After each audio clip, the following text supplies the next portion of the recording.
You probably already know that love isn't enough to make a relationship last. At some point, those fuzzy feelings fade, and what's left are things like effort and compromise, and constantly gauging whether or not you feel appreciated. What most people don't realize is that this entire cycle, the spark, the struggle, the commitment, is actually written in your natal chart, and it's part of your karma. So in this video, I'm going to show you how to use your Vedic horoscope to uncover your real love language, not just how you express love, but how you block it, how you resist it, and most importantly, how you grow into it. So if you don't know your sidereal chart, a link is provided below to calculate it. All right, let's get into it. So we're going to explore a very specific part of your chart. And no, it's not all about Venus. Sure, Venus is the planet of relationships. Where she's placed in your chart says a lot about what you're drawn to, how you express affection, and the types of connection that feel natural. But this is not the whole story. So we're going to look at the seventh house, the house of committed partnerships, the spouse, long-term love. But before we go there, we actually need to take a step back. Well, 2 steps back.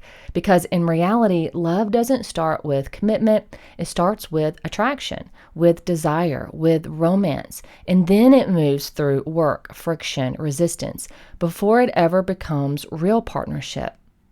So that's the 5th house, the 6th house, and the 7th house. See, your chart is just a map of time, and it shows your subconscious patterns and cycles that shape your experiences. So let's start at the beginning with the 5th house. This is where love begins, the spark, the butterflies, the feeling that someone just gets you. It's the honeymoon phase, attraction, charm, connection, excitement. Of course, I should mention that in some cultures, not every relationship starts with falling in love, and that's okay. This pattern still shows how connection within you unfolds, whether that spark comes first or later. So often when I do client readings, the person has no idea how different the 5th house actually is from the other houses in the chart. It's a playful house. It's where we have fun and create and imagine a world that we want to live in, which often means it's where we form our blind spots. So this is the house where you fall in love, but falling in love isn't the same as staying in love. The 5th house shows what draws you in, what you're naturally attracted to, and how you express affection when everything still feels light and easy. The planet ruling the 5th house tells you what feels good in love, what lights you up, what kind of romance makes your heart say yes. In astrology, there is a planetary court. So this is where the sun is the king and the moon is the queen. Mars is the warrior. Mercury is the prince. You've got Jupiter as the guru, Venus as the princess, and Saturn as the servant. So these are archetypes that personify the planets that help you see their influence in your chart.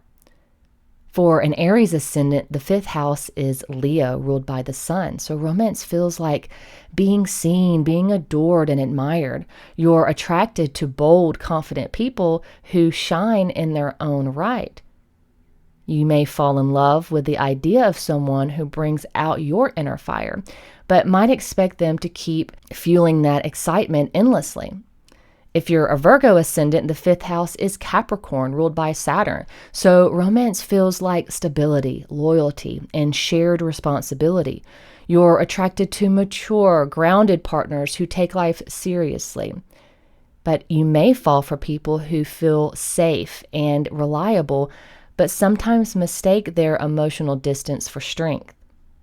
If you're a Sagittarius ascendant, the 5th house is Aries, and it's ruled by Mars. So romance feels like a spark of action, playfulness, and passion. You're attracted to energetic, independent individuals who take the initiative.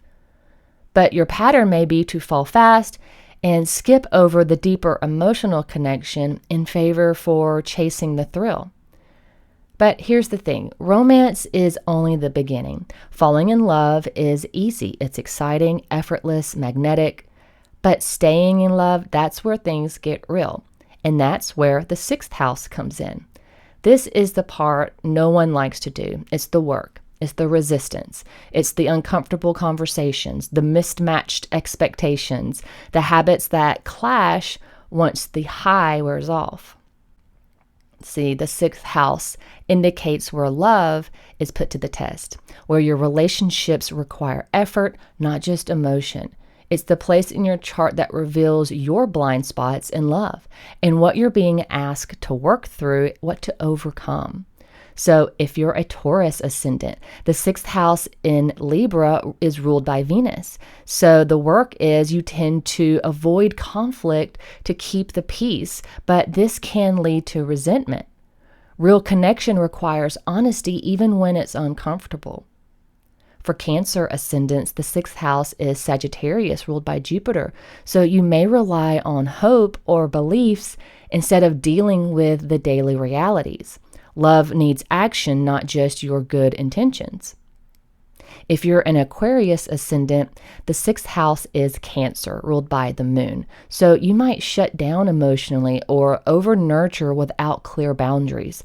Emotional maturity means staying open and grounded. So we've moved through the romance, we've faced the friction. Now comes the part most people dream about, the 7th house, genuine partnership. This is where love matures, where it stops being about how someone makes you feel and starts being about how you grow, build, and show up together. See, the 7th house represents your long-term partner, but more than just that. It reveals the qualities that you need in order to feel seen, supported, and safe in commitment. It's not just about who you're with, it's about how you relate. And often the traits you resist the most are the exact ones your 7th house is calling you to embody.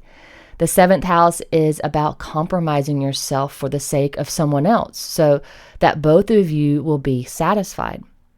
If you're a Libra ascendant, the 7th house is Aries, ruled by Mars. So you want peace and harmony, but you need a partner who brings the fire, someone who challenges you to be bold and decisive. If you're a Capricorn ascendant, the 7th house is Cancer, ruled by the moon. So you value structure and stability, but your heart needs emotional intimacy, a partner who helps you soften and feel safe being vulnerable. If you're a Gemini ascendant, the 7th house is Sagittarius, ruled by Jupiter. You thrive on curiosity, but genuine partnership stems from shared values and a common vision, someone who inspires you to grow into your higher truth. So if you've been wondering why love feels hard, why it starts strong but always seems to slip through, or why do you keep attracting the same kind of connection with each person, your chart already knows. The pattern is there, and when you see it clearly, you stop blaming yourself, you stop blaming them, you start doing the work that makes a difference.